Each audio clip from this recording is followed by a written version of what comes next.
Pulse, यानी अब हम वेव मोशन के तरफ जा रहे हैं। बहुत ही इंपॉर्टेंट डिस्कशन है आज के लेक्चर का, बेसिक लेक्चर है। What is wave pulse?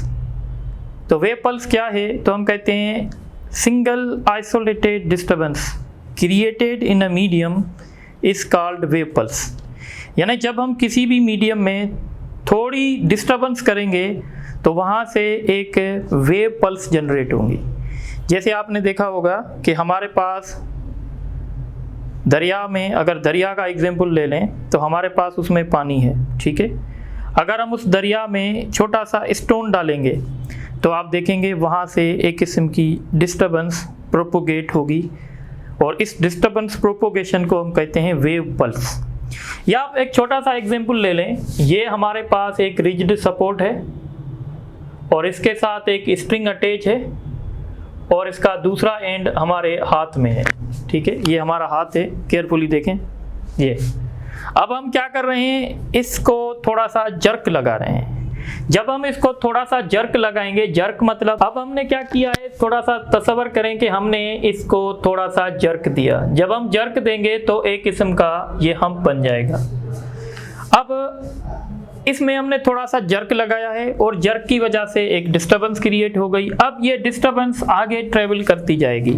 अगर हम थोड़ी देर के बाद देखेंगे तो ये डिस्टर्बेंस यहाँ होगी, थोड़ी देर के बाद देखेंगे तो ये डिस्टर्बेंस कुछ इस जगह पे होगी, और थोड़ी देर के बाद और देखेंगे तो ये डिस्टर्बेंस कुछ इस तरीके से होगी। तो ये जो डिस्टर्बेंस हमने किसी भी मीडियम में की है, एक सिंगल हमने जर्क दिया, उसकी वजह से डिस्टर्बेंस क्रिएट हो गई और ये डिस्टर्बेंस आगे ट्रेवल कर रही है। इसको हम कहते हैं wave pulse. So what is wave pulse? It is a single disturbance. It is a single disturbance created in a medium, ठीक है। अब एक बात समझे, ये जो वेव पल्स आया है हमारा, ये जो वेव पल्स होगा, ये वेव पल्स जो है ये बेसिकली दो बातों पे डिपेंड करेगा। अगर हम इस वेव पल्स को लोकेट करेंगे या हम इस वेव पल्स की स्टडी करना चाहते हैं तो ये वेव पल्स जो होगा वो दो चीज़ों का फंक्शन होगा। इसलिए हम कहेंगे it is the function of two parameters. इसको हम लिखेंगे y is equal to f(x) of t। Wave pulse जो होता है या वेव मोशन जो होता है वो बेसिकली दो चीज़ों का फंक्शन होता है, एक x का फंक्शन होता है, एक t का फंक्शन होता है। इसको हम कैसे समझेंगे? इसको आप इस तरीके से समझेंगे। सपोज करें अगर हम कंटिन्यूअसली इस स्ट्रिंग को ऑसिलेशंस कर रहे हैं तो फिर इस तरीके से एक वेव जनरेट होगी। अगर हम एक बार इसको अप एंड डाउन मूव करेंगे एक बार तो ये वेव पल्स होगा, पर अगर हम कंटिन्यूअसली रिपीटेडली अगर हम इस क्या कहते हैं अपना स्ट्रिंग को स्ट्रिंग पे जर्क लगाते जाएंगे तो एक किस्म की वेव जनरेट होगी और हम इसको कहेंगे वेव मोशन। तो वेव मोशन क्या है? Basically it is the repeated disturbance created in the medium. जब हम रिपीटेड डिस्टर्बेंस किसी भी मीडियम में जनरेट करेंगे तो एक किस्म का वेव मोशन होगा, और वेव मोशन जो है वो बेसिकली दो चीज़ों का फंक्शन होगा, एक फंक्शन x है, दूसरा फंक्शन t। अब इसको समझ लेते हैं। देखें ये वो पॉइंट है जहाँ पे हमारा एम्पलीट्यूड 0 है। एम्पलीट्यूड कहते हैं मैक्सिमम डिस्प्लेसमेंट को, ठीक है। अब यहाँ पे आपका जो एम्पलीट्यूड है, वेव मोशन का जो एम्पलीट्यूड है वो मैक्सिमम है। तो ये जो एम्पलीट्यूड मैक्सिमम है ये बेसिकली दो चीज़ों का फंक्शन है। एक तो फंक्शन है x का और दूसरा फंक्शन है t का। x मतलब ये यहाँ से कितनी दूरी पे है। सपोज अगर ये यहाँ से 2 मीटर की दूरी पे है तो इसका मतलब है वेव का जो एम्पलीट्यूड है वो 2 मीटर की दूरी पे है। ये हो गया x।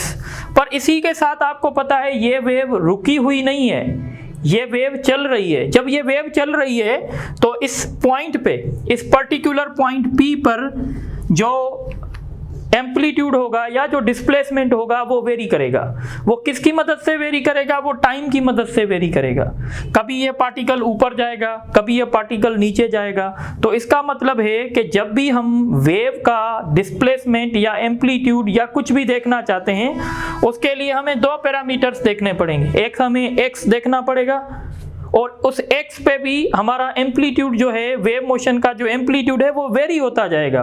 और वो किस हिसाब से वेरी होगा? वो t के हिसाब से वेरी होगा।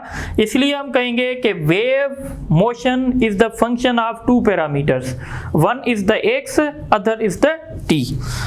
अब एक बात समझें, अगर आप y is equal to F of x देखेंगे और y is equal to F of t देखेंगे, तो एक बात समझ लें, अगर आप सपोज करें किसी वेव का शेप देखना चाहते हैं, जब आप वेव का शेप देखना चाहेंगे ना, तो आप क्या करेंगे?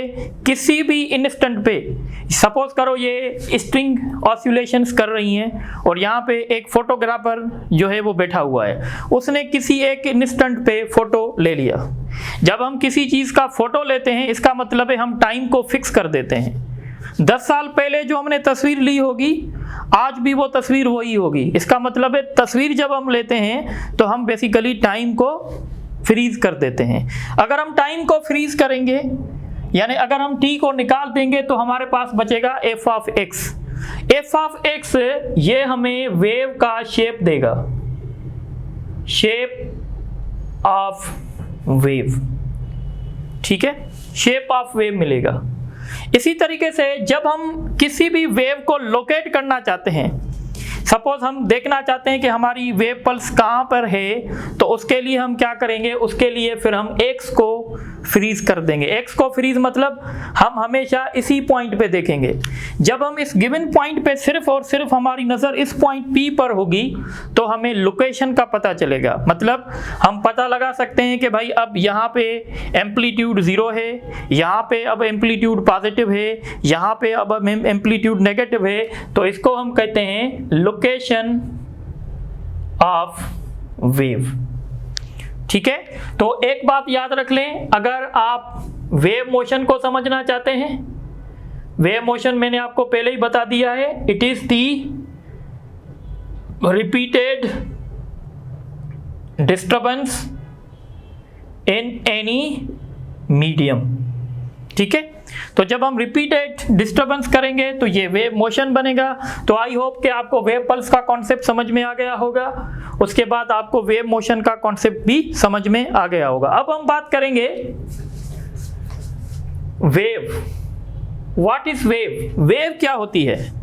तो बेसिकली हम कहते हैं wave is the carrier of energy without carrier of, ठीक है, मैटर। यानी हम कहते हैं it is the carrier of energy without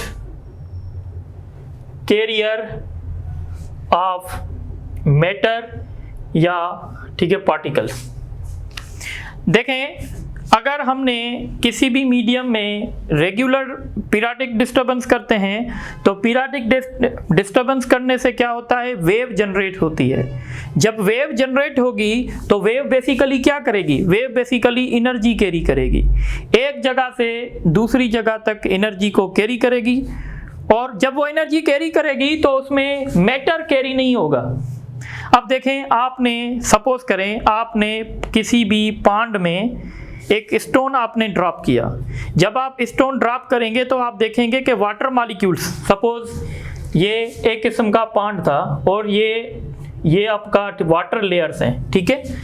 आपने यहाँ पे डिस्टर्बेंस क्रिएट की, ये वाटर मॉलिक्यूल्स हैं।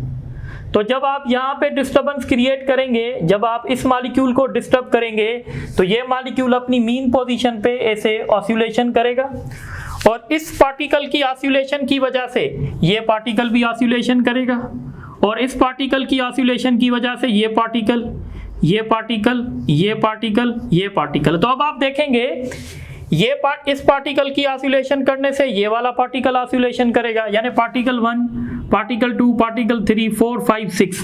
तो आपने डिस्टर्ब किया एक पार्टिकल को, एक पार्टिकल की डिस्टर्बेंस की वजह से ये आपकी डिस्टर्बेंस आगे प्रोपोगेट हो रही है, फिर 2 को मिली, 3 को मिली, 4 को मिली, 5 को, 6 को, इस तरह से आपकी एनर्जी P से Q तक शिफ्ट हो गई। पर एक बात का ख्याल रखिएगा, ये पार्टिकल जो P पे था वो पार्टिकल Q पे नहीं आएगा, यानी पार्टिकल वहीं के वहीं होंगे, सिर्फ एक जगह से दूसरी जगह कौन जा रहा है, एक जगह से दूसरी जगह एनर्जी जा रही है। तो हम इस फेनोमेना को, ये जो हम सारा सीन देख रहे हैं, इसको कहते हैं wave. What is wave? It is the carrier of energy without carrier of matter. अब याद रखिएगा, in order to create a wave motion, अगर किसी भी सिस्टम में आप वेव मोशन क्रिएट करना चाहते हैं, it must have elasticity and inertial property। उसके पास इलास्टिसिटी भी हो, इनर्शियल प्रॉपर्टी भी हो। अच्छा, एक बात याद रखिएगा, वेव मोशन जो होता है ना, उस वेव मोशन में मीडियम के जो पार्टिकल्स होते हैं उनके पास सिंपल हार्मोनिक मोशन होता है। यानी हम कहेंगे in wave the particles of system are performing oscillatory motion. ठीक है, ऑसिलेटरी मोशन नहीं कहें बल्कि सिंपल हार्मोनिक मोशन कहें। यानी आप ऐसे समझ सकते हैं, ये समझें ऑसिलेटर्स हैं। ऐसे एक सिंपल एग्जांपल मैं दे देता हूँ, ठीक है, जैसे मैंने ऊपर दिया था, ये सिंपल हार्मोनिक, ये सिंपल पेंडुलम 1, 2, 3, 4 और 5। अगर आप इसमें ऑसिलेशंस करेंगे, इसको अगर आपने डिस्टर्ब किया, ये अपनी मीन पोजीशन पे ऑसिलेशन करेगा, फिर ये ऑसिलेशन करेगा, फिर ये करेगा, फिर ये करेगा। इस तरीके से आपने एक में ऑसिलेशन की, उसके वजह से ऑसिलेशन आपकी आगे प्रोपोगेट हो रही है। पर अगर आप ये अगर किसी सिस्टम के पार्टिकल्स हैं, तो अगर आप इनको देखेंगे तो ये अपनी मीन पोजीशन पे ऑसिलेशन करेंगे, जैसे वाटर वेव्स हैं। अगर आप ऊपर वाले पार्टिकल्स को देखें तो हर पार्टिकल अपनी मीन पोजीशन पे सिंपल हार्मोनिक मोशन परफॉर्म करेगा, पर उसके साथ मीनवाइल क्या हमें मिलेगा, एनर्जी एक जगह से दूसरी जगह तक जाएगी। तो याद रखिएगा, वेव में जो पार्टिकल होते हैं सिस्टम के, वो ऑसिलेटरी मोशन जो है वो अपना परफॉर्म करते हैं। अब हम डिस्कस करेंगे वेव की टाइप्स। ठीक है, तो वेव के टाइप्स क्या होते हैं? तो टाइप्स ऑफ वेव। अब वेव के टाइप्स तो बहुत सारे हैं, वन बाय वन हम इसको डिस्कस करेंगे। सबसे पहले हम डिस्कस करेंगे ट्रैवलिंग वेव। ट्रैवलिंग वेव, ठीक है। What is travelling wave? तो हम कहते हैं अ wave which carries the energy, a wave which carries the energy away from the source. यानी सपोज करें हमने यहाँ पे डिस्टर्बेंस क्रिएट की, जब हम यहाँ पे डिस्टर्बेंस करेंगे तो एनर्जी ऐसे आगे प्रोपोगेट होगी, तो हम कहेंगे ट्रैवलिंग वेव को दूसरा नाम प्रोग्रेसिव वेव भी दिया जाता है। Progressive wave. What is travelling wave? A wave which carries या a wave which propagate energy away from the source.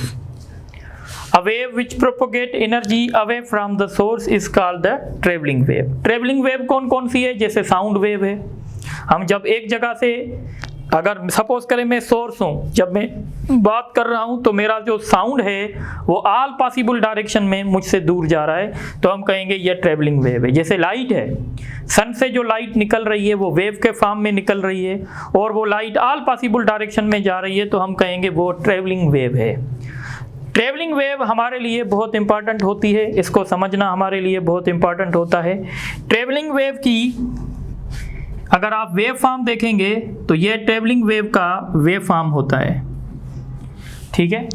Travelling wave जब भी आप देखेंगे तो कुछ जगह ऐसी होंगी जहाँ पे एम्पलीट्यूड आपको मिलेगा, ठीक है, पॉजिटिव, और कुछ जगह ऐसी होंगी जहाँ पे आपको एम्पलीट्यूड मिलेगा नेगेटिव।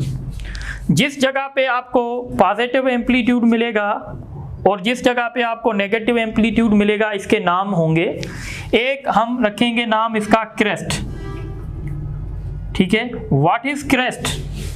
तो हम कहेंगे crest is the point above the mean position. ये मीन पोजीशन है और ये मीन पोजीशन से अबव एक पॉइंट है, और यहाँ पे आपका एम्पलीट्यूड जो होगा वो अपना पॉजिटिव होगा या मैक्सिमम होगा। तो हम कहेंगे the point where the point above the mean position where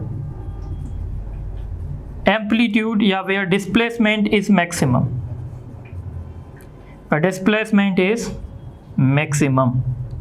जहाँ पे डिस्प्लेसमेंट मैक्सिमम हो। इस तरीके से हमारे पास होता है ट्रफ। What is trough? तो हम कहते हैं the point below the mean position, where displacement is maximum. दोनों जगह पे डिस्प्लेसमेंट मैक्सिमम होगा, पर क्रस्ट जो बनेगा वो मीन पॉइंट से अबव बनेगा और ट्रफ जो बनेगा वो मीन पॉइंट से बिलो बनेगा। अच्छा, अब जो ट्रेवलिंग वेव होगी, उस ट्रेवलिंग वेव की अपनी एक इक्वेशन होती है। देखें, अगर आप इस पूरी वेव को देखें, इसका मतलब है आपकी वेव जो है वो रिपीट हो रही है, वेव का शेप जो है वो रिपीट हो रहा है। इसका मतलब है कि हम इस वेव को ऐसे दिखा सकते हैं, जैसे देखें ये पॉइंट जो है, ऐसी पॉइंट बिल्कुल आपको फिर थोड़ी देर के बाद मिलेगी और ऐसी पॉइंट आपको थोड़ी देर के बाद मिलेगी। अगर सपोज करो ये आपकी पॉइंट P है, ये पॉइंट आपकी Q है, ये पॉइंट आपकी R है, ठीक है। तो हम कहेंगे कि हमारी जो वेव है, वेव का जो शेप है वो रिपीट हो रहा है। तो इसका मतलब है कि हम इसको इस तरीके से लिख सकते हैं, y is equal to a sine 2 pi lambda into x.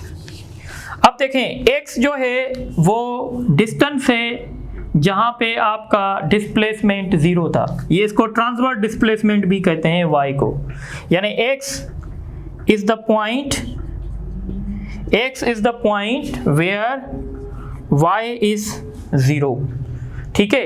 अब आपका x वो पॉइंट है जहां पर y 0 है, या y आपका मैक्सिमम भी हो सकता है। अब एक बात समझें, ये जो x है, अब ये जो आपका y होगा, ये जो आपका y है, ये अभी अगर ये y आपका a है, तो फिर सेम आपका जो y है वो दोबारा a हो सकता है। ये दोबारा a तब होगा जब आपका x ये इतना, जब आपका x हो, और इस x को कहते हैं लैम्डा। यानी जब ये x लैम्डा के बराबर होगा, अगर इन दो पॉइंट्स के बीच में, पॉइंट P और पॉइंट Q के बीच में अगर फासला लैम्डा है, तो जितना एम्पलीट्यूड पॉइंट P पर होगा उतना एम्पलीट्यूड पॉइंट Q पर होगा। इस तरीके से अगर पॉइंट Q और पॉइंट R पर अगर ये फासला वेवलेंथ जितना है, लैम्डा जितना है, तो हम कहेंगे पॉइंट Q पर जितना एम्पलीट्यूड होगा उतना ही एम्पलीट्यूड, उतना ही डिस्प्लेसमेंट पॉइंट R पर होगा। तो इसीलिए आप देखें, अगर यहाँ पे मैं इसको ये जो हमारे पास लैम्डा है, अगर इस लैम्डा को, आप समझें थोड़ी बात, अगर मैं इस लैम्डा, ये जो x है, अगर ये x मेरा लैम्डा के बराबर हो जाएगा, तो आप देखेंगे लैम्डा लैम्डा से कैंसिल हो जाएगा। और अगर ये एक पॉइंट में तस्वर कर रहा हूँ कि सपोज ये एक पॉइंट है, अगर यहाँ पे मैं ये पॉइंट तस्वर कर रहा हूँ और इस तरीके से ये पॉइंट तस्वर कर रहा हूँ, तो इस हिसाब से फिर मेरी रिपीटेशन होगी। पर ये जो x है, ये x जो है, इस x पे भी हम कहते हैं कि हमारी वेरिएशंस आती हैं। अगर आप देखेंगे, अगर इस x पे अभी मैक्सिमम डिस्प्लेसमेंट है तो थोड़ी देर के बाद आप देखेंगे ये वाला पार्टिकल मीन पोजीशन पे होगा, फिर थोड़ी देर के बाद देखेंगे ये वाला पार्टिकल नीचे जाएगा, और फिर ये वाला पार्टिकल ऊपर जाएगा, फिर ये वाला पार्टिकल ऊपर जाएगा। यानी इस x में भी वेरिएशंस आएंगी, और इस x में वेरिएशन टाइम के हिसाब से भी आएंगी। कैसे आएंगी देखें, अगर आपने यहाँ पे देखा, जब आप t = 1/4t देखेंगे ये वाला पार्टिकल यहाँ पे आ जाएगा। जब आप t = 1/2 देखेंगे तो ये वाला पार्टिकल नीचे आ जाएगा। जब आप t = 3/4t देखेंगे ये वाला पार्टिकल ऊपर हो जाएगा। जब आप t = T देखेंगे ये वाला पार्टिकल वापस लेम्डा पे, ये वाला पार्टिकल वापस आपका लेम्डा पे यानी यहाँ पे आ जाएगा। तो इसीलिए हम इस x में भी वेरिएशन लिख सकते हैं, और इस x की वेरिएशन हम ऐसे लिखेंगे, ठीक है। इस x में जो वेरिएशन आएंगी, x जो हमारा प्रीवियस x था वो x है अभी, पर ये x हमारा दोबारा ये x कैसे होगा, तो हम कहेंगे ये तब होगा जब हमारा t और ये कैपिटल T है, ठीक है। ये हमारा t है और ये कैपिटल T है जब ये लेम्डा के बराबर हो जाएंगे। यानी अगर ये छोटा t कैपिटल T के बराबर हो जाएगा तो हमारा x वापस जो है वो रिपीट हो जाएगा। इस तरीके से अगर हम इसको मल्टीप्लाई करेंगे तो ये हो जाएगा a साइन, अब हम इसको मल्टीप्लाई कर रहे हैं 2 पाई लेम्डा इंटू x, और लेम्डा लेम्डा से कैंसिल हो जाएगा 2 पाई t अपान कैपिटल T। तो ये हमारी एक ट्रेवलिंग वेव की इक्वेशन बन गई है। अगर आप इस इक्वेशन को थोड़ा सा और सिंप्लीफाई करेंगे, देखें यहाँ पे हम एक कांस्टेंट को रिपीट कर सकते हैं। ये जो 2 पाई अपान लेम्डा है हम इसको एंगुलर वेव नंबर कहते हैं, तो हम इसको k से रिप्रेजेंट कर सकते हैं, और 2 पाई अपान t इसको हम ओमेगा भी कहते हैं। तो ये हमारी इक्वेशन हो गई। So this is called the equation of travelling wave. ये ट्रेवलिंग वेव है, और ये ट्रेवलिंग वेव राइट साइड पे जा रही है। अगर कोई ट्रेवलिंग वेव लेफ्ट साइड पे जाएगी तो हम उसके लिए लिखेंगे kx प्लस ओमेगा t। ये ट्रेवलिंग वेव है। अब हम इन पैरामीटर्स को समझेंगे। जैसे हमारे पास एक पैरामीटर है k, इस k को कहते हैं angular wave number, angular wave number भी कहते हैं, या इसको प्रोपोगेशन कांस्टेंट भी कहते हैं, और ये होगा k = 2 पाई अपान लेम्डा। इस तरीके से हमारे पास एक और टर्म है जिसको कहते हैं वेवलेंथ। What is wavelength? तो हम कहते हैं it is the distance, it is the distance between to consecutive crests or two consecutive trough। यानी दो कंज्यूकेटिव क्रेस्ट के बीच में या दो कंज्यूकेटिव ट्रफ के बीच में जो फासला होता है हम उसको वेव लेंथ कहते हैं, ठीक है। इस तरीके से अब एक बात आप और समझें, जो दो पार्टिकल जो क्रेस्ट पे होंगे हम कहेंगे ये फेज में हैं, और एक पार्टिकल जो क्रेस्ट पे होगा और दूसरा पार्टिकल जो ट्रफ में होगा हम कहेंगे ये आउट ऑफ फेज हैं। यानी if two particles are at crests then these are said to be in phase। और आउट ऑफ फेज कौन से पार्टिकल होंगे? तो आउट ऑफ फेज के लिए हम लिखेंगे इफ टू पार्टिकल्स, इफ या ऐसे लिख सकते हैं the particle at crest and particle at trough are said to be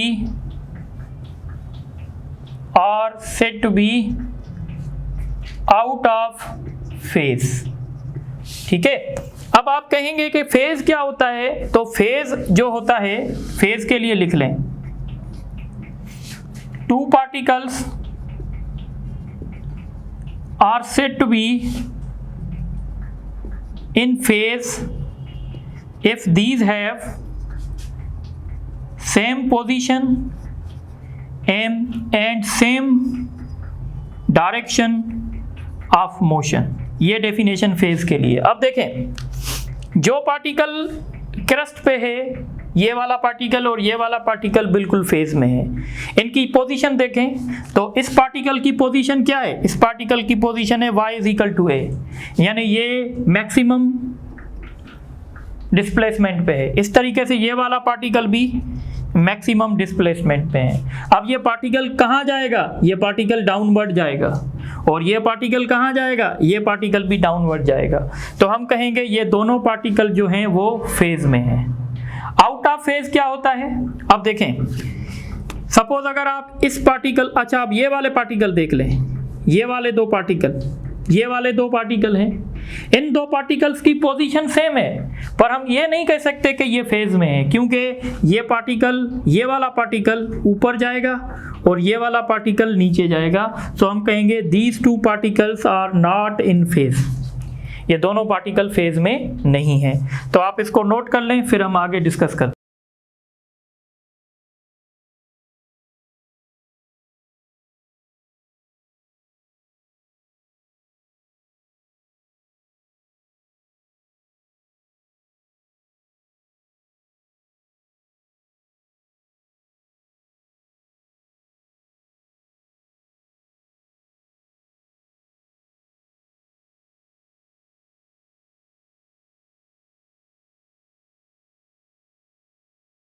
अच्छा, अब हम डिस्कस कर रहे हैं, ट्रैवलिंग वेव ही हमारा टॉपिक है। अब हम डिस्कस करेंगे कैरेक्टरिस्टिक्स ऑफ वेव।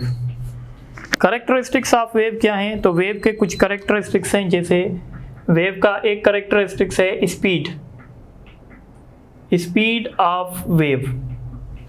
तो what is the speed of wave? तो हम कहते हैं the distance travelled by wave in 1 second. आपको पता है ट्रेवलिंग वेव वो है जो सोर्स से आगे ट्रेवल कर रही है। ये वेव आगे ट्रेवल करेगी, तो हम कहेंगे 1 सेकंड में इस वेव ने कितना डिस्टेंस ट्रेवल किया है, उसको कहते हैं speed of wave. So the distance travelled by a wave in 1 second is called speed. और वेव की जो स्पीड होगी, ये याद रखिएगा, it depends only upon medium. अगर वेव अपना मीडियम चेंज करेगी ना, तो वेव जब मीडियम चेंज करेगी तो उस वेव की स्पीड भी चेंज हो जाएगी। जैसे आपको पता है लाइट जो है उसकी स्पीड वैक्यूम में अलग होती है, वाटर में अलग होती है, किसी और चीज़ में अलग होगी। तो वेव जब अपना मीडियम चेंज करेगी तो उसकी स्पीड भी चेंज हो जाएगी। दूसरा कैरेक्टर है वेव का, जिसको हमने थोड़ी देर पहले भी पढ़ा था, वेव लेंथ। तो वेव लेंथ मैंने बताया था, it is the distance between two consecutive, आप कह लें क्रस्ट या कंज्यूकेटिव ट्रफ, ठीक है। So it is the distance between two consecutive crests और कंज्यूकेटिव ट्रफ्स। अगर मैं आपसे कॉमन सेंस का क्वेश्चन पूछ रहा हूं कि अगर वेवलेंथ जो है वो डिस्टेंस बिटवीन टू कंज्यूकेटिव क्रस्ट है, तो अगर मैं आपसे पूछूं what will be the distance between crust and trough, ये एक क्रस्ट है, ये एक ट्रफ है, इन दोनों के बीच में क्या फासला होगा? तो डेफिनेटली ये हाफ ऑफ द वेवलेंथ होगा। Distance between two consecutive crust and trough is half of wavelength. Distance between two consecutive crusts lambda. Distance between two consecutive trough is also lambda. Distance between two consecutive crust and trough, तो फिर वो half of the wavelength होगा। यानी एक crust है, दूसरा trough है, उनके बीच में फासला कितना है? तो लैम्डा है। अच्छा, ये जो वेवलेंथ होती है, it depends upon the source and medium। ये सोर्स पे भी डिपेंड करेगा, मीडियम पे भी डिपेंड करेगा। अगर आप सोर्स चेंज करेंगे तो वेवलेंथ चेंज हो जाएगी, अगर आप मीडियम चेंज करेंगे तो भी वेवलेंथ चेंज हो जाएगी। ये दोनों चीज़ों पे डिपेंड करेगी। तीसरा फैक्टर है फ्रीक्वेंसी। What is frequency? देखें, ये एक पॉइंट है मीडियम पे और आप देख रहे हैं इस पॉइंट पे ये पॉइंट है और आपने देखा इस पॉइंट पे आप देख रहे हो और आप एनालिसिस कर रहे हो कि कितनी वेव्स यहाँ से गुजर रही हैं। एक सेकंड में कितनी वेव्स यहाँ से गुजर रही हैं उसको कहते हैं frequency. So the number of waves crossing at a point in 1 second is called frequency। और फ्रीक्वेंसी जो वेव की होती है वो डिपेंड करती है सोर्स पे। इट ओनली डिपेंड्स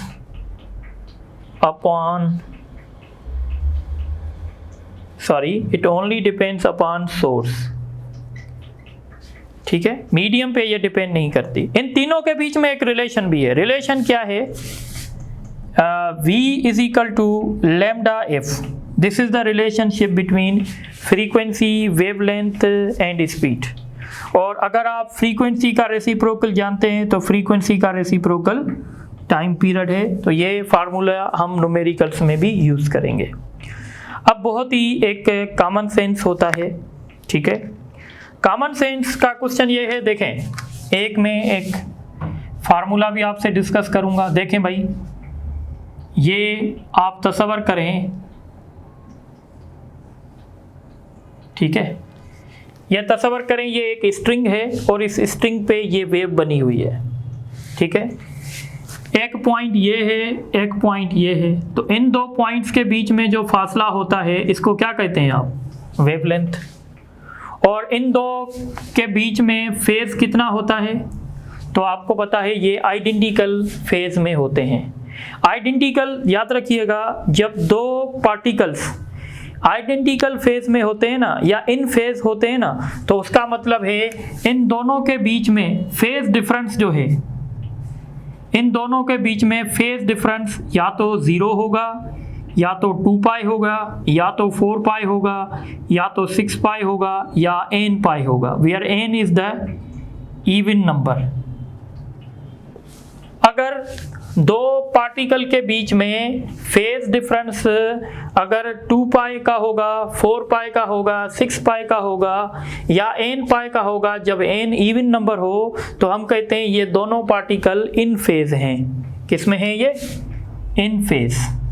ठीक है, और जब दो पार्टिकल्स के बीच में फेज डिफरेंस, दो पार्टिकल के बीच में फेज डिफरेंस पाई हो, 3 पाई हो, 5 पाई हो, 7 पाई हो या n पाई हो और n यहाँ पे 8 नंबर हो, तो हम कहेंगे ये आउट ऑफ फेज हैं। जैसे ये पार्टिकल और ये, जो पार्टिकल क्रेस्ट पे होगा, जो पार्टिकल ट्रफ पे होगा, ये दोनों पार्टिकल आउट ऑफ फेज हैं, क्योंकि इन दोनों के बीच में फेज डिफरेंस या तो पाई होगा, या तो 3 पाई होगा, या तो अगर आप ये देखें ये वाला और आप इसी तरीके से ये वाला देखें, ये पार्टिकल भी और ये पार्टिकल भी आउट ऑफ फेज होंगे। क्यों भाई? क्योंकि इन दोनों के बीच में फेज डिफरेंस 3 पाई होगा। बात मेरी समझ में आ रही है? अब एक सिंपल सा, तो ये क्या होंगे? आउट ऑफ फेज होंगे। ये बात इस स्टेज पे क्लियर होनी चाहिए। अब एक सिंपल सा क्वेश्चन है, आपको कैसे पता चलेगा कि ये दोनों पार्टिकल फेज में हैं या आउट ऑफ फेज में हैं? देखें, अगर मैं कहता हूँ इस पार्टिकल और इस पार्टिकल के बीच में जो डिस्टेंस है वो लैम्डा है, तो आप कहेंगे ये दोनों पार्टिकल इन फेज हैं। अगर मैं कहता हूँ इस पार्टिकल में और आगे एक और पार्टिकल है ये वाला, इस पार्टिकल और इस पार्टिकल के बीच में जो डिस्टेंस है वो 2 लैम्डा है, तो भी आप कहेंगे ये दोनों के दोनों जो हैं इन फेज में हैं। यानी कहने का मतलब ये है कि 2 पाई का मतलब होता है लैम्डा, ठीक है, और 4 पाई का मतलब होगा 2 लैम्डा, 6 पाई का मतलब होगा 3 लैम्डा और इसका मतलब होगा 4 लैम्डा। इस तरीके से पाई का मतलब होगा, जैसे आपको पता है क्रस्ट और ट्रफ के बीच में कितना फासला होता है? लैम्डा अपॉन 2, और ये होगा 3 लैम्डा बाई 2, ये होगा 5 लैम्डा बाई 2, क्योंकि पाई का मतलब है लैम्डा अपॉन 2। पाई का मतलब है लेमडा अपॉन 2, ये बात याद रखिएगा। पाई मीन्स लेमडा बाय 2। देखें ना, अगर आपने यहाँ पे पाई की जगह पे अगर आपने लिखा लेमडा बाय 2 तो आप देखें आपका लेमडा बन गया। यानी अगर फेज डिफरेंस 2 पाई है तो उनका जो डिस्टेंस होगा दो पार्टिकल्स के बीच में वो लेमडा होगा। इसी तरीके से हम एक जनरल फार्मूला लिख रहे हैं, यहाँ पे हम लिख रहे हैं डिस्टेंस, ठीक है, और यहाँ पे हम लिख रहे हैं फेज डिफरेंस। तो अगर हमें फेज डिफरेंस दिया जाए तो उस फेज डिफरेंस से हम डिस्टेंस कैसे निकालेंगे, तो हम क्या करेंगे, इसको मल्टीप्लाई करेंगे लेमडा के साथ और इसको डिवाइड करेंगे 2 पाई के साथ। तो यहाँ से जब हमें क्या कहते हैं, जब हमें फेज डिफरेंस दिया जाएगा तो हम उन दो पार्टिकल्स के बीच में फासला फाइंड कर लेंगे। ये फार्मूला बिल्कुल सिंपल है। अगर मैं कहता हूँ दो पार्टिकल्स के बीच में फेज डिफरेंस 2 पाई है तो बताओ उन पार्टिकल्स के बीच में डिस्टेंस कितना होगा, तो आप देखेंगे लेमडा आएगा। कैसे, आप देखें, फाई की जगह पे आप क्या लिखेंगे 2 पाई और लेमडा लेमडा ही रहेगा 2 पाई, तो 2 पाई से कैंसिल। तो आप देखें इनके बीच में कितना हुआ। देखें अगर दो पार्टिकल्स के बीच में फेज डिफरेंस 2 पाई है तो उनके बीच में डिस्टेंस कितना है, तो उनके बीच में डिस्टेंस है लेमडा। इस तरीके से अगर देखें, अगर दो पार्टिकल्स के बीच में फेज डिफरेंस है पाई, तो मैंने बताया है जब पाई है तो लेमडा बाय 2 होगा। कैसे, आप देखें, फाई की जगह पे लिखेंगे पाई और लेमडा 2 पाई, तो देखें पाई पाई से कैंसिल हो गया। तो ये फार्मूला आप यूज़ कर सकते हैं, न्यूमेरिकल्स में यूज़ होगा। तो आप इसके लिए एक छोटी सी बात लिख लें, और वो छोटी सी बात आप क्या लिखेंगे, आप ये लिखेंगे कि डेल्टा एक्स का मतलब है डिस्टेंस बिटवीन पार्टिकल्स और फाई का मतलब है फेज डिफरेंस बिटवीन पार्टिकल्स और लेमडा का मतलब है वेवलेंथ। तो ये बातें आपको समझ में आनी चाहिए। तो अब आप ये नोट कर लें, तो हम इस पे कुछ एमसीक्यूज कर लेते हैं।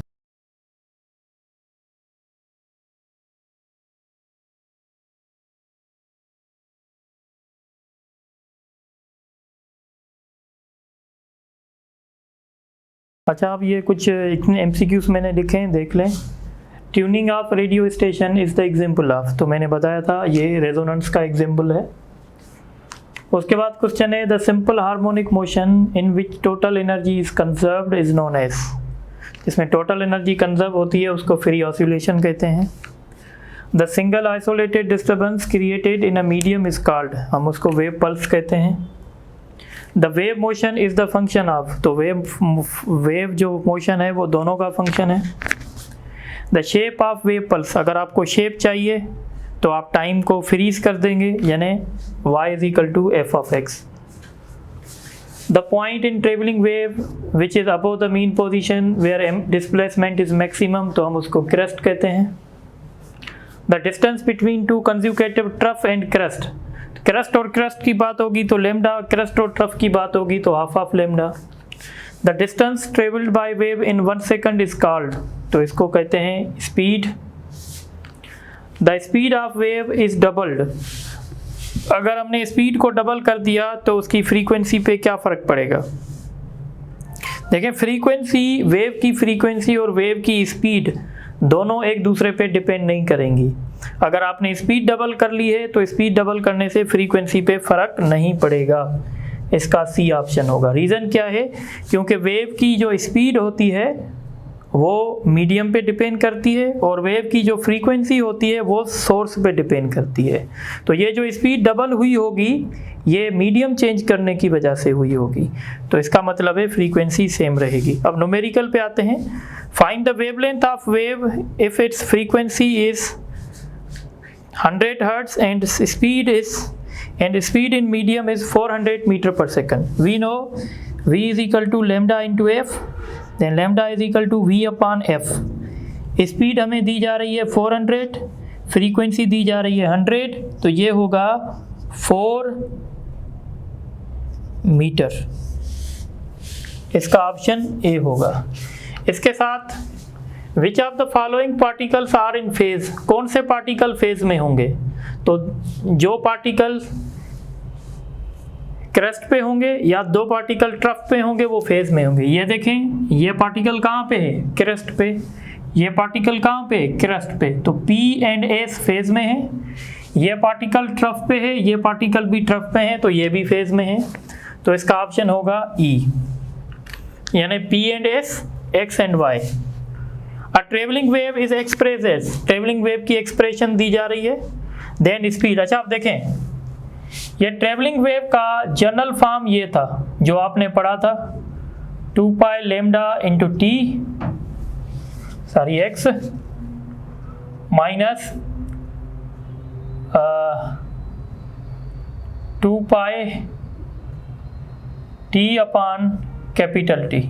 ये फार्मूला था जो थोड़ी देर पहले हमने ड्राइव किया था। अब देखें इसकी जगह ये आ गया है, यानी हम लिखेंगे 2 pi lambda X is equal to 100 pi X. X के साथ कैंसिल, पाई के साथ कैंसिल। अगर हम यहाँ से लेमडा फाइंड करें तो ये होगा 2 डिवाइडेड बाई 100 यानी 0.02 मीटर। इस तरीके से ये वाला कंपेयर करवा के यहाँ पे 1000 पाई टी है, यहाँ पे 2 pi T upon capital T है। टी से कैंसिल, 2 पाई से कैंसिल, तो टी बराबर होगा 2 डिवाइडेड बाय 1000 यानी ये होगा 0.002 सेकेंड्स। अब हमें वेलोसिटी चाहिए। वेलोसिटी का फार्मूला क्या है? Wavelength upon time period. तो वेवलेंथ हमने फाइंड कर ली है 0.002, तो ये होगा 10 मीटर पर सेकंड। तो ये इसकी स्पीड होगी। उसके बाद क्वेश्चन है, the distance between two particles in travelling wave is lambda by 4, then phase difference between these two particles. तो मैंने बताया था delta x is equal to 5 multiplied by lambda divided by 2 pi. अब आपको ये चाहिए तो ये कैसे मिलेगा? इसकी जगह क्या लिखेंगे? लेमडा बाय 4, 2 पाई, लेमडा से कैंसिल, ये वहाँ जाके मल्टीप्लाई करेगा 2 पाई अपॉन 4, तो ये 1/2 पाई होगा, यानी पाई अपॉन 2। अच्छा इसको ऐसे भी याद रख सकते हैं। देखें अगर आप थोड़े से ट्रिकी हैं ना तो बहुत आसान है। पाई का मतलब होता है 2 पाई। पाई को जब हम फेज में कन्वर्ट, लेमडा को जब हम फेज में कन्वर्ट करेंगे ना 2 पाई होगा डिवाइडेड बाय 4, तो पाई अपॉन 2 हो जाएगा। कुछ स्टूडेंट इसको ऐसे भी सॉल्व करते हैं। ठीक है, अब आप ये थोड़ा सा नोट करें। तो अब हमारे 2 MCQs रहते हैं, ये मैं यहाँ पे डिस्कस करता हूँ। अच्छा आप ये देखें, in travelling wave when t is equal to 0 the displacement of particle is +a यानी amplitude. Find the time when its displacement is -a if the wavelength of wave is 100 meter and its speed is 100 meter per second। सबसे पहले आप wavelength find करें। तो सबसे पहले आप क्या करेंगे कि आप इसका टाइम पीरियड फाइंड करें।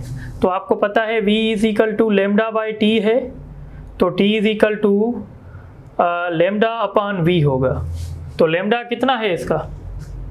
तो लेमडा इसका 100 है, वेलोसिटी इसकी 10 है, यानी इसका टाइम पीरियड 10 सेकंड है। अब कॉमन सेंस यूज़ होगा। देखें अगर आप इस वेव को देखें, ठीक है, तो यहाँ पे अगर आप यहाँ देखें, यह पार्टिकल अभी +a पर था जब t इज इक्वल टू 0 था। तो जब ये यहाँ पे आ जाएगा इसका मतलब है इसको आधी साइकिल हुई है, और आधी साइकिल के लिए जो टाइम चाहिए वो 1/2t होता है। तो टाइम पीरियड आपको गिवन है, आप क्या करेंगे इसका वैल्यू रखेंगे 10, तो 5 आ जाएगा। तो इसका ऑप्शन होगा 5 सेकेंड्स। ऑप्शन ही नहीं है, ये ले लें 5 सेकेंड्स। उसके बाद क्वेश्चन है, a captain observes that 100 waves are crossing at a point in 1 second। Number of waves crossing at a point in 1 second, उसको क्या कहते हैं? फ्रीक्वेंसी। ठीक है, इफ डिस्टेंस बिटवीन 2 क्रेस्ट, जो 2 डिस्टेंस होता है क्रेस्ट के बीच में, उसको वेवलेंथ कहते हैं 5 मीटर। फाइंड दी स्पीड, तो v is equal to lambda into F, 100 multiplied by 500 metre पर सेकंड, तो इसका ऑप्शन सी होगा। तो हमने बहुत अच्छी खासी प्रैक्टिस भी कर ली MCQs पे। तो इंशाल्लाह जो हमारा नेक्स्ट लेक्चर होगा उसमें हम other types of wave discuss करेंगे। Thank you very much.